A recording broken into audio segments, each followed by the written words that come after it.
Yep, that's me. You're probably wondering how I ended up in this situation. Hey, what's up everyone? So I signed up for the 2025 PANS.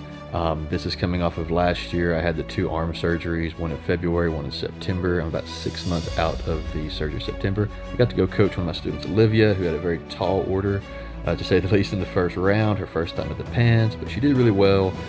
We learned a lot of things we can work on now. Very proud of her. Found out my first opponent was going to be Rafael Natal. He's had like 17 fights in the UFC. I think he's won worlds at like a lower belt before.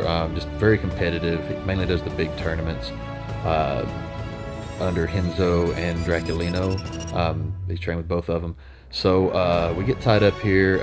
Good grip fight. I had a specific takedown that I was really wanting to try to hit. I've been spamming it at the gym quite a bit. It's been working really well. However, he's been doing certain grips here that makes me not want to go for that. So I switched sides here in a minute to try it on the opposite side, and then he switches his grips. He just knew something was up kind of early. Really good grip fighting, good strategies here. Here in a minute, he actually goes for like what we call like the X grip position that Jacare Souza does, which is actually kind of one of my backup grips. This is the takedown I've been like hitting. I've had like almost 100% success rate at the gym, blue belts, black belts, anybody. It just worked really well. However, he did the right grips and the right positioning to kind of, keep that at bay, where I just didn't want to pull the trigger and go for it. There's this little X grip position here that Jacare does. I kept my head to the inside, kind of stopping a lot of his movements there, at least some of the big movements that he could do. I think he kind of seen I knew what I was doing. I think he knew what he was doing in the grip fighting, so we're being a little cautious. Here in a second, he finally turns loose with that right hand, and I'm thinking, all right, there's my chance to hit my takedown. But as soon as he turns loose, he had something else in mind and grabbed the single leg. We go out of bounds here, no point scored or anything like that. I almost kind of countered him a little bit. We were out of bounds. So then he's ahead now, in my opinion, in the judge's eyes for going for that. So I'm at least going to even that up. Didn't realize I was going to get in so deep on this. I did. Right here, I go down, right hand comes in, both hands are behind the knee, I pull up, he gets the head out. We're going to replay this here in a second.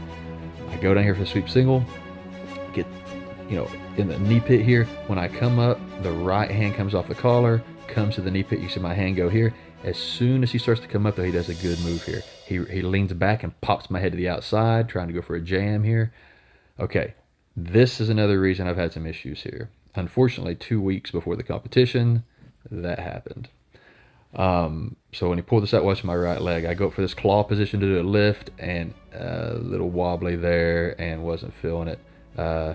Dance around, play it off like it's no big deal. Yeah, something popped in my knee about 2 weeks before this. I don't know if it's MCL, meniscus, whatever it was, but I've been wearing a brace up to this point. I knew he was going to try this at some point if he got a cross collar. I've just seen it in his other matches. Why I did not sprawl out and just try to, or knee cut through that when he pulled and get the pass right off the bat, I don't know. Hindsight, I should have. But right now, I'm stuck here in his half guard. He's grip fighting really well. You can't see it from this side, but he was getting some sleeve grips and it was giving me a little bit of trouble here. And the whole time I'm thinking, I want to be going the other way. I want to take this back, maybe get like a headquarters position and try to take things to where I'm going to my right, because I prefer to pass with my right leg being in the condition that it's in. I didn't want to risk any lockdown positions. He also goes deep half in some of his other matches. Did not want to get into all of that. So here I get the headquarters, thinking, okay, maybe I can take this to the other side. He had a good pant grip there. Like I said, just constantly good grip fighting on his end.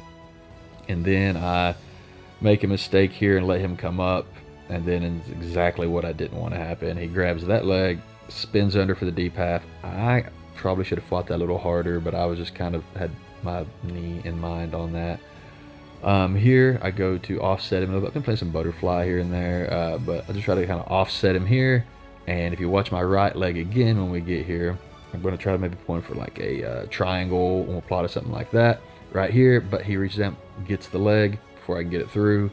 Once again, not put too much pressure on that leg, and any submission attacks are out right there. Recompose, half guard, knee shield, not exactly where I want to be, especially with him. He's a really good like sprawl kind of passer, back stepper and everything. We get reset to the middle here. Yeah, it's a fight for the underhook here. Should have grabbed some lapels here, play a little lapel, a lot of wrestle ups. Right here, my right hand, I should have underhooked that leg and brought him on over. I don't know why I didn't. I'm playing kind of a deep half here, which is not something I do that much. I probably need to work on a little more. Just good base on his part. I mean, really just throughout all of his matches, he had a really good base, good core strength. Go for another kind of wrestle up position. Could not get my legs under me like I wanted to. The traction, I was trying to get traction. These mats are different than what we have at my gym. We've got wrestling mats with vinyl on them. These are those hard zebra mats. He did a nice little, made me turtle here. Kept the hooks out. Still trying to fight up to my knees, but once again, I feel like I'm spinning my tires here, and he's also got some good weight pulling me back. Cleared that off again. Didn't want to give up any more points, and I had to. Hopefully I could turn something around, but time was getting really short right here. And you know, it was got to where I, you know, most likely got to score a submission right there. That busted my lip up a little bit for whatever reason. I'm still feeling that one. But yeah, you know, he got another score there. I'm in turtle. I'm thinking, okay, I'm gonna have to try to like get under for a knee bar or something, pull something out of my hat here. That pant grip he was riding was just kind of keeping me from doing a lot, which was very good on his part. Great grip decision on that. Right here, almost under for the knee bar is what I was hoping for. Didn't happen. So that's me looking very disappointed. First round of the pans. First competition back since my arm surgeries last year. Great hats off to him. He actually went on to the next 2 rounds. He subbed the number 3 ranked guy the next round right here. Took his back, subbed him. Got to the semifinals and subbed I think it's Kenneth Vernon Brown, I think's his name. Kenneth Brown. He really good half guard guy. Watched him compete a lot. Right here, just gets into the half guard and just gets the choke. This was, I didn't even see this one happen. I was like, whoa, I didn't even realize it had that.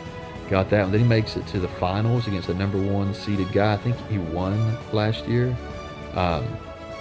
Really tough. Just he got scored on, but bam, automatically swept him back over.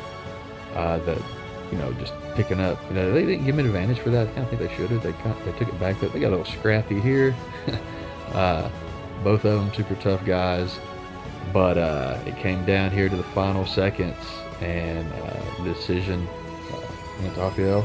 Amazing job. He went on to actually win the open weight. He beat Rafael Barbosa, which was very impressive. Aside from Jiu-Jitsu though, got to go see some cool places with me, my wife, and Goose.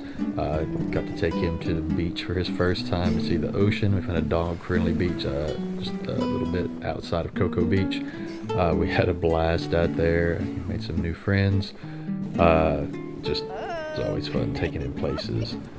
We did that. We also went and did a little like nature hike. There's little places you can kayak and things like that.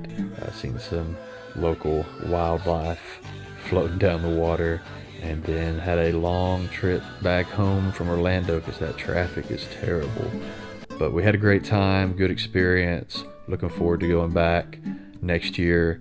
Already got signed up for the Master Worlds this year and more competitions to come. Thanks for watching, guys.